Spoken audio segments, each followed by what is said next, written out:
કેમ છે મુન્દ્રાવાસીઓ? ફરી પાછું મેં આપની સમક્ષ એક આપ મારી પાછળ ગાર્ડન જોતા હશો.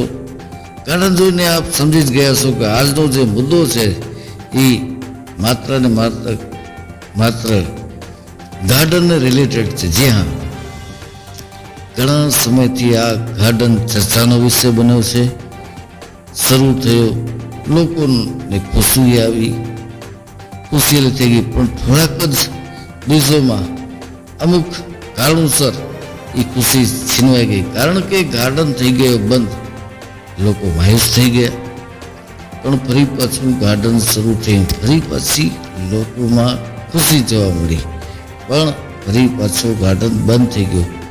પણ આ બધી પ્રક્રિયા, આવું બધું ચાલુ થવું, બંધ થવું, બંધ થવું, ચાલુ થવું, ચાલુ થવું, બંધ થવું, બંધ થવું, ચાલુ થવું, કેમ થયું? શું કારણ છે? તો શરૂઆતથી વાત કરીએ તો વાત જાણે એમ છે કે પિસા પાર્ક ખાતે એક કોમન પ્લોટ હતો. એ કોમન પ્લોટમાં ગાર્ડન બનાવવા માટે ફંડ જે છે એ પણ એક નહીં, બે નહીં, પણ પૂરા 3 કરોડ રૂપિયાનો ફંડ સૌરાષ્ટ્ર CFS કંપનીએ મંજૂર કર્યો. અને આમણે એટલે કે પિસા પાર્કના રહેવાસીઓ વતીથી સર્વાનુમતે નક્કી થયું કે આ ગાર્ડન શરૂ કરવામાં આવશે. અને વચ્ચે મધ્યસ્થી તરીકે નગરપાલિકા હતી. કારણ કે સૌરાષ્ટ્ર CFS કંપનીએ નગરપાલિકાને એનું સંચાલન કરવાની જવાબદારી આપી હતી, અથવા તો નગરપાલિકાએ સ્વીકારી હતી. આ નગરપાલિકા સૌરાષ્ટ્ર CFS ના હોદ્દેદારો અને પિસા પાર્કના રહેવાસીઓ વચ્ચેથી લેખિતમાં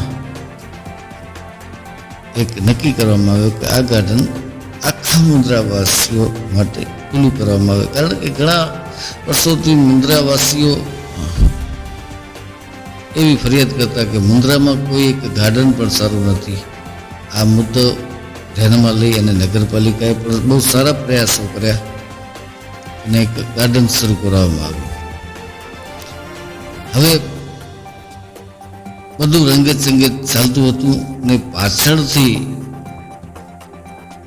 સૌરાષ્ટ્ર CFS એ જે ગાર્ડન બનાવ્યો છે એની આજુબાજુમાં રહેતા એટલે કે પિસા પાર્કના રહેવાસીઓએ નાની મોટી બાબતો ઉપર વાંધો ઉપાડ્યો. એમનું કહેવું એમ છે, અને એક વાત વચ્ચે કહી દઉં કે હું જે પણ કહું છું એ અલગ અલગ લોકો દ્વારા જાણેલી વાતો છે, પણ કોઈ મીડિયા સમક્ષ આવવા તૈયાર નથી. પ્રાથમિક તપાસમાં એવું જાણવા મળ્યું કે કોઈક રહેવાસીઓને ઘોંઘાટથી ખલેલ પહોંચે છે. તો ઘણા બધા રહેવાસીઓને ત્યાં વાહનો પાર્ક કરવામાં આવે છે, જે બહારથી પબ્લિક આવે છે એનો વાંધો છે. અને કેટલાક રહેવાસીઓ એવી પણ ફરિયાદ કરી છે કે અસામાજિક તત્વો આવે છે. હવે અસામાજિક તત્વોની વ્યાખ્યા શું? અને Bhuj, hill garden, Rajkot, Ahmedabad, Surat, list બહુ લાંબુ છે. કેટલાય શહેરોમાં આવા મોટા ગાર્ડનો શહેર વચ્ચે કમસે કમ એકથી વધુ હોય છે, જ્યાં દરેક પ્રકારની પબ્લિક આવે છે અને વાહનો પણ પાર્ક કરે છે અને ઘોંઘાટ થાય છે. કારણ કે ગાર્ડન છે ત્યાં ઘોંઘાટ થવું સ્વાભાવિક છે. આવું પિસા પાર્ક સિવાયના ગામના લોકો જેઓ નેચર પ્રેમી છે, ગાર્ડન પ્રેમી છે, એ લોકો કરી રહ્યા છે. તો ક્યાંક લોકો એવું પણ કહી રહ્યા છે કે ત્યારે ક્યાં ગયા હતા ભાઈ જ્યારે એમણે સહમતિ આપી હતી. હવે આમનું કેવું એવું છે કે હા મેં ત્યારે સહમતિ આપી, પણ પાછળથી આ પ્રોબ્લેમ નડ્યા. તો એમને શું ખબર નથી કે ઘોંઘાટ થાય, ગાડીઓ આવે, આવવાની જ છે, પબ્લિક આવે એટલે વાહનો પણ આવે અને ઘોંઘાટે થાય, પણ આ બધું લઈને બેઠા છે. ક્યાંક ને ક્યાંક બોલે સાચા પણ હોય, આપણે કોણ સાચું કોણ ખોટું એ બાબતમાં નથી પડવું. હું નિષ્પક્ષ છું. હું આપનો એટલે કે જનતા જનાર્દનનો શું રિવ્યુ છે. અને વાત થઈ સૌથી ઉડીને આંખે વળગે એવી એક વાત છે કે જો પિસ્સા પાર્કના રહેવાસીઓની માગણીને ધ્યાનમાં રાખી ગાર્ડન બંધ કરવામાં આવે તો કોઈ રમકડુંનું ગાર્ડન તો છે નહીં 2-5 હજારનું, પૂરા 3 કરોડનું. 3 કરોડ વેસ્ટ જાય છે એ દેખીતી વાત છે. એના સિવાય લોકોમાં જે ઉમંગ છે, જે ગાર્ડન પ્રત્યેનો ભાવ છે, એમને ક્યાંક ને ક્યાંક ઘણા બધા લોકોની લાગણી ડૂબાય છે ગાર્ડન બંધ થવાના કારણે.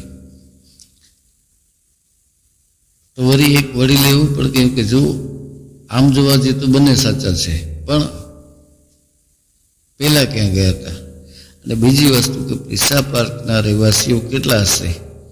100, 200, 500, 1000, 2000, 5000, એનાથી વધુ તો ન જ હોય.